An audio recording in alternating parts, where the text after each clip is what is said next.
What's up mga kapatid? For today's video, papakiligin muna natin si Mrs. At dahil kumita tayo sa pag-aangkas kagabi, nakabili tayo ng prutas para kay Mrs. mga kapatid. At dahil naglilinis siya mga kapatid, kung ano yung i-request niya mga kapatid, dapat natin pagbigyan mga kapatid.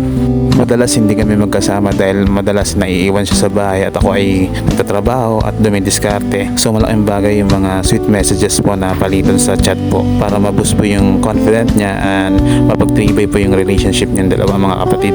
Bilang asawa mga kapatid, tayo dapat yung unang poprotekta at paparamdam sa kanila ng pagmamahal mga kapatid. Tayo dapat ang unang uunawa sa kanila mga kapatid sa mga panahon na nagkakaproblema sila, nang hihina sila. At bilang lalaki mga kapatid, tayo dapat yung haligi ng tahanan at hindi dapat tayo yung magiging anay upang mabuwag yung tahanan binuo natin mga kapatid para sa ating pamilya.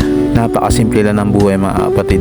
Kapag mayroong kang payapang pamilya at tahanang inuuwian na masaya mga kapatid, walang hihigit doon na material na bagay mga kapatid. Mag-focus lang tayo mga kapatid at paunlarin yung pamilyang tinatayo natin mga kapatid. I-priority natin sila mga kapatid bago ang lahat. For sure, everybody happy. At ayun na nga mga kapatid, malapit na kami sa bahay mga kapatid at may aabot ko na sa kanya itong pasalubong ko mga kapatid.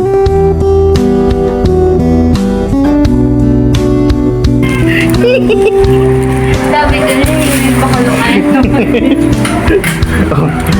Bukod sa prutas, yung itlog ko pa sa'yo na.